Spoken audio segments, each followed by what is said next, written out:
नमस्कार। Sports scan के आज के संस्करण में आप सबका बहुत बहुत स्वागत। खेल जगत की तमाम खबरों का लेखा जोखा लेकर मैं हूं नवीन आज के इस अंक में, और इन खबरों पर मेरे साथ चर्चा करने के लिए मौजूद हैं खेल पत्रकार, खेल विशेषज्ञ अजय मसंत। अजय, स्वागत है आपका। नमस्कार नवीन जी। नजर अब तक की खास खबरों पर। ओलंपिक पदक विजेता और पूर्व विश्व champion PV Sindhu Madrid Spain masters badminton tournament के फाइनल में पराजय। आईपीएल क्रिकेट में राजस्थान रॉयल्स ने सनराइजर्स हैदराबाद को 72 रन से हराया, और बेंगलुरु में मुंबई इंडियंस का सामना रॉयल चैलेंजर बेंगलौर से समय हो रहा है। पूर्व भारतीय क्रिकेटर सलीम दुर्रानी के निधन पर प्रधानमंत्री और खेल मंत्री ने गहरा दुख व्यक्त किया, और चेक गणराज्य की पेत्रा क्विटोवा को पहली बार मियामी ओपन टेनिस का खिताब।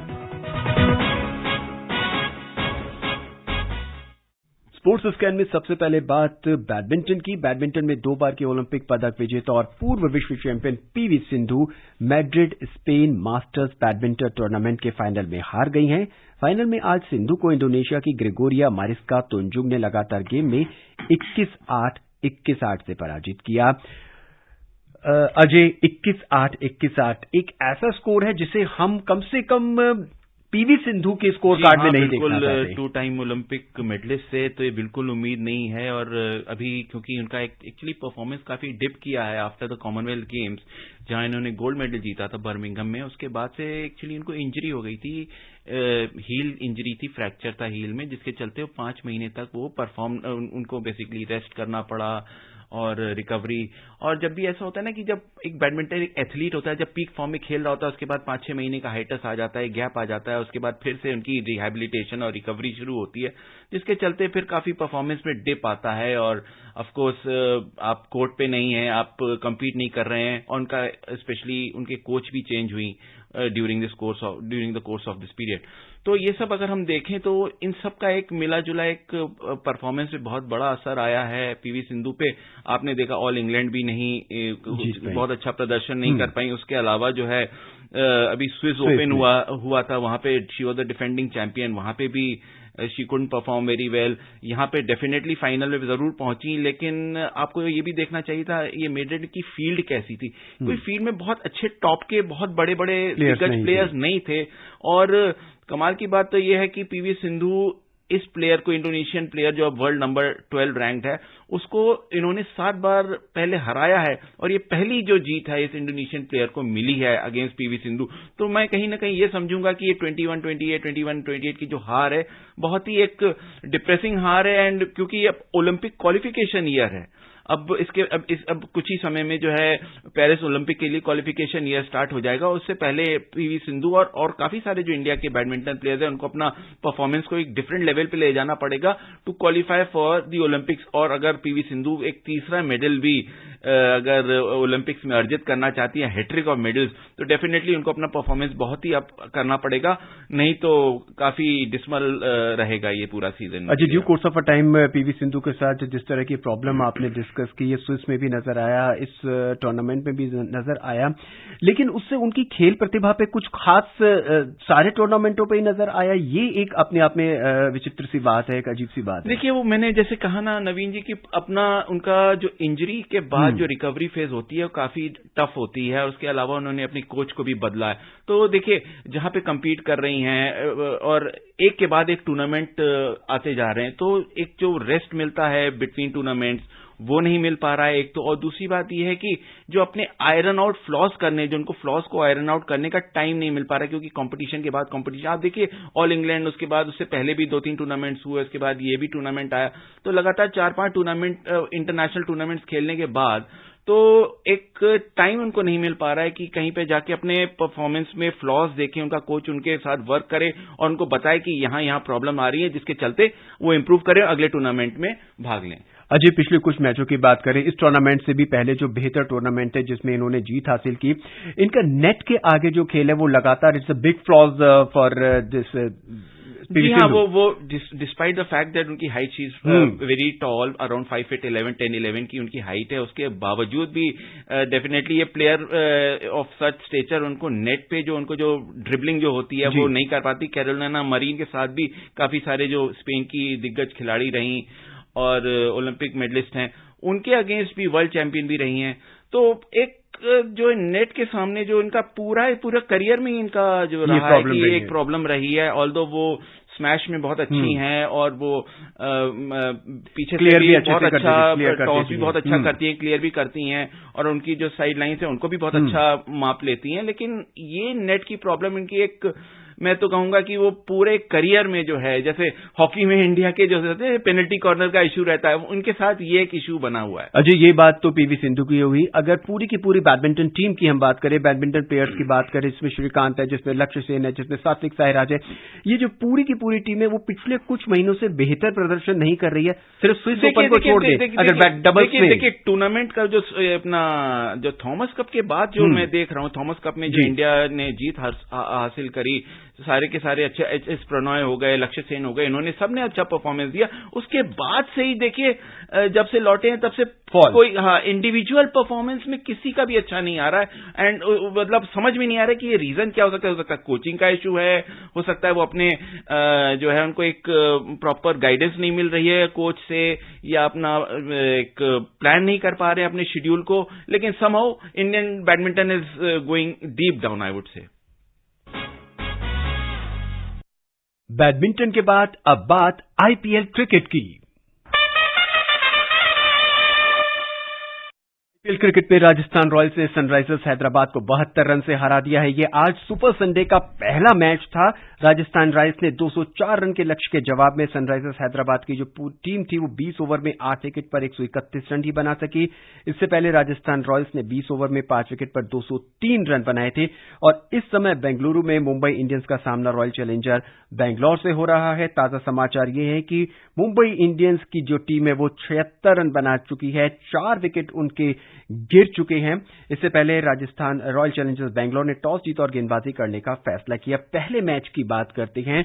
आज पहले मैच में भी राजस्थान रॉयल्स ने 203 का एक विशाल लक्ष्य दिया है। जी हाँ नवीन जी, क्योंकि राजस्थान रॉयल्स की टीम इतनी अच्छी है इस बार, मतलब मुझे तो लगता नहीं कि उनके आसपास भी कोई टीम आती है। उनके पास जो है, अगर आप स्टार्ट करें तो उनका कैप्टन जॉस बटलर जो इंग्लैंड का वाइट बॉल कैप्टन है और लास्ट टाइम ही was the highest run getter for Rajasthan Royals. ये अलग बात है कि राजस्थान रॉयल्स की टीम जो है फाइनल में गुजरात टाइटन से हार गई। उसके बाद आज फिर यशस्वी जायसवाल ने अर्धशतक लगाया। संजू सैमसन उनके कैप्टन हैं। उसके बाद उनकी टीम देखिए, देवदत्त पडिक्कल है, रियान पराग हैं, वेस्ट इंडियन प्लेयर है, शिमोन हेटमायर हैं। तो ये तो पूरी बैटिंग हो गई। अश्विन तक बैटिंग इतनी अच्छी कर लेते हैं। उसके बाद उनके पास 2 चोटी के स्पिनर हैं, रविचंद्रन अश्विन है, उसके साथ युजवेंद्र चहल हैं जिन्होंने सबसे ज्यादा विकेट लिए थे पिछले आईपीएल सीजन में, 27 विकेट लिए थे। उसके अलावा अगर आप उनकी फास्ट बॉलिंग देखिए तो उसमें उनके पास ट्रेंट बोल्ट है, तो ऑलराउंडर में one of the best allrounders in the world Jason holder है।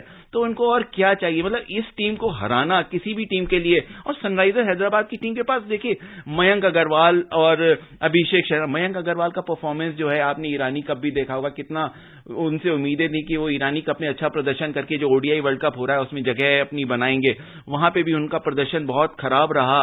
मेरे ख्याल से एक बार 0 पे भी आउट हुए थे, एक डक पे आउट हुए। उसके अलावा रणजी में उनका परफॉर्मेंस बहुत अच्छा रहा, लेकिन मयंक अग्रवाल रणजी के बाद उनका परफॉर्मेंस भी बहुत डिप कर रहा है। उसके अलावा सनराइजर हैदराबाद के पास कोई टीम का मतलब कोई अच्छा प्लेयर मुझे दिख भी नहीं रहा है। भुवनेश्वर कुमार आज बिल्कुल परफॉर्म नहीं कर पाए, जिनसे आज उन्होंने कप्तानी की, मेरे ख्याल से 8वें मैच में कप्तानी की, क्योंकि उनके जो मेन जो एडन माकरम है वो अभी साउथ अफ्रीका और नीदरलैंड्स की जो सीरीज चल रही है उसमें खेलने के बाद लौटेंगे, इंडिया आएंगे तो आईपीएल में वो खेलेंगे।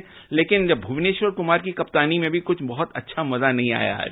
और अजय, अगर हम इस समय चर्चित टीम जो है मुंबई इंडियंस की अगर हम बात करें तो कोई बेहतर प्रदर्शन उनका भी नजर नहीं आ रहा है। बोर्ड पे रोहित शर्मा 1 रन बनाए, 10 बॉलें खेली हैं। ईशान पटेल 10 रन बनाते हैं, 13 बॉल खेलते हैं।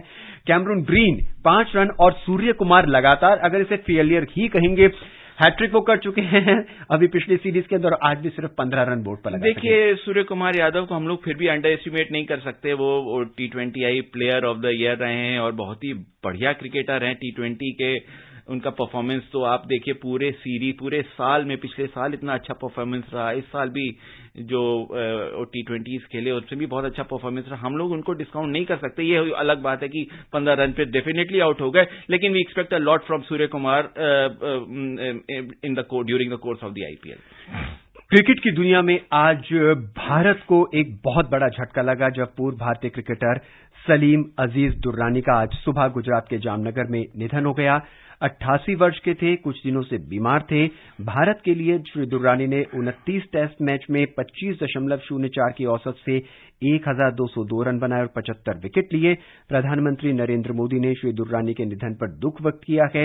युवा मामले और खेल मंत्री अनुराग सिंह ठाकुर ने क्रिकेट खिलाड़ी सलीम दुर्रानी के निधन पर दुख व्यक्त किया है।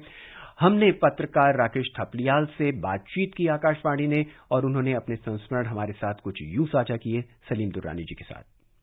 सलीम दुर्रानी हमारे देश के बहुत ही जबरदस्त ऐसे ऑलराउंडर हुए हैं जिनकी लोकप्रियता जितनी 1960 में जब उन्होंने पहला टेस्ट मैच खेला था तब थी, उतनी ही आज भी उनकी लोकप्रियता है। आज की जो पीढ़ी है उसकी एक वजह थी कि वो इंटरटेनिंग क्रिकेट खेलते थे और उनके बारे में ये बहुत मशहूर रहा कि भाई वो जहां से आवाज आती थी स्टेडियम में वहां से छक्के मारते थे। दुर्रानी साहब के साथ मेरा बड़ा नाता रहा है। हिंदुस्तान टाइम्स में मैं जब जॉब करता था वो मेरे पास आते थे, बैठते थे घंटों। प्रेस क्लब में भी हम लोग घंटों बैठते थे और इस तमाम चीजों पे चर्चा होती थी। तो एक बार मैंने उनसे ऐसे ही पूछा था कि ऐसा कैसे था कि जहां से आवाज आती थी वहीं आप छक्के मारते थे। तो उन्होंने कहा कि नहीं, ऐसा नहीं है। एक्चुअली छक्का तो बॉल की मेरिट के हिसाब से मारा जाता था, लेकिन क्योंकि सारे स्टेडियम से ही आवाज आ रही होती थी, लोगों को ये लगता था कि भाई हाँ, हमारी आवाज से हमारी तरफ छक्का मार दिया। लेकिन उनका अगर हम करियर देखेंगे तो टेस्ट मैचेस में उन्होंने 29 टेस्ट मैच खेले और उससे लगता नहीं है कि भाई वो इतने मशहूर पॉपुलर क्रिकेटर थे कि उन्हें सिर्फ 29 टेस्ट मैच खेलने को मिले 1960 से लेकर 1973 के बीच में। लेकिन एक वाकया ऐसा आया कि 1967 से लेकर और कई साल उन्हें इंडियन टीम में रखा नहीं गया। फिर 71 में उनकी वापसी हुई कि जब हमने वेस्ट इंडीज को वेस्ट इंडीज में हराया उस सीरीज के अंदर, और इतने साल में हिंदुस्तान ने 35-36 टेस्ट मैच खेले जिसमें वो मिस कर गए। और ये लेफ्ट आर्म स्पिनर थे, बाएं हाथ के स्पिनर, लेकिन ये दोनों हाथों से गेंदबाजी कर लेते थे, ये राइट हैंड से भी गेंदबाजी कर लेते थे। तो उन्होंने एक बार बताया कि वीनू मनकड़ साहब उनको जब प्रैक्टिस कराया करते थे तो उनके राइट हैंड को पीठ के पीछे बांध देते थे क्योंकि वो चाहते थे कि लेफ्ट हैंड से ही गेंदबाजी करें। और उसमें उन्होंने महारत हासिल की। बाद में वो जब बल्लेबाजी करते थे बहुत जबरदस्त करते थे। और अभी कुछ साल पहले तक भी हम उन्हें देखते थे तो बिल्कुल वो सीधे पतले दुबले एकदम नजर आते थे। तो एक बार मैंने ऐसे ही मजाक में कुछ साल पहले कहा था कि सलीम साहब आप तो आज के क्रिकेटरों से भी ज्यादा फिट नजर आते हैं। अजय, सलीम दुर्रानी गोल्डन डेज के क्रिकेटर थे। जी हाँ, देखिए 1961-62 की वो सीरीज 5 टेस्ट सीरीज इंग्लैंड के खिलाफ कौन भूल सकता है, जहां उन्होंने 8 और 10 विकेट लिए 2 टेस्ट में और इंडिया को 2-0 की सीरीज विक्ट्री दिलाई। Apart from that the fact that he played the likes of West Indies के top players Wesley Hall, Garfield Sobers और लैंस गिब्स जैसे बॉलर्स को फेस किया और उनकी जो सेंचुरी थी 104 वो इकलौती वो सेंचुरी उन्होंने अपने करियर में बनाई। 7 हाफ सेंचुरी थी लेकिन वो सेंचुरी उन्होंने टॉप। और एक और बात है कमाल की नवीन जी, उन्होंने जो है 8 इंटरनेशनल टेस्ट खेले जो बाहर इंडिया से बाहर जाके, और सारे के सारे 29 में से, और सारे के सारे वेस्ट इंडीज के खिलाफ ही खेले उन्होंने। बाकी 21 मैच में जो उन्होंने इंडिया में खेले, और उनको कभी भी टीम्स लाइक न्यूजीलैंड, इंग्लैंड और ऑस्ट्रेलिया के खिलाफ जो इंटरनेशनल टेस्ट जो बाहर जाके इंडिया ने टूर किया उसमें कभी भी उनको इंक्लूड नहीं किया। तो एक बहुत ही बड़ी एक वो थी कि, और उसके बाद जब लेटर और जब उन्होंने एक मैच खेला जहां पे सुनील गावस्कर ने अपना डेब्यू भी किया था, तो सुनील गावस्कर के साथ भी उन्होंने खेला। तो एक जनरेशनल जैसे ना, एक पिछली जनरेशन जब ओडीआईज शुरुआत नहीं हुए थे उससे पहले की उस जनरेशन के एक क्रिकेटर थे। क्रिकेट के बाद बात टेनिस की। 2 बार की विंबलडन विजेता चेक गणराज्य के पेत्रा क्वितोवा ने मियामी ओपन का खिताब पहली बार जीता है। फाइनल में क्वितोवा ने कजाकिस्तान की 7वीं वरीयता प्राप्त एलिना रेवकीना को रोमांचक संघर्ष में 7-6, 6-2 से पराजित किया। 5 वर्षों में क्वितोवा का यह पहला WTA खिताब है। और टूर्नामेंट में आज पुरुष सिंगल्स के फाइनल्स में इटली के जैनिक सिनर का मुकाबला रूस के डेनियल मेदवेदेव से होगा। सेमीफाइनल में सिनर ने स्पेन के कार्लोस अल्काराज को 6-7, 6-4, 6-2 से हराकर फाइनल में जगह बनाई। अजय, हमसे जुड़ने के लिए, तमाम खबरों पर अपनी विशेष राय हमारे साथ साझा करने के लिए, और सलीम दुर्रानी के बारे में इतने सारे कहानियां हमें बताने के लिए, इतने सारे जो उन्होंने रिकॉर्ड में बताने के लिए बहुत बहुत धन्यवाद। धन्यवाद नवीन। आज के इस अंक में बस इतना ही। मुझे यानी नवीन को दे इजाजत। नमस्कार।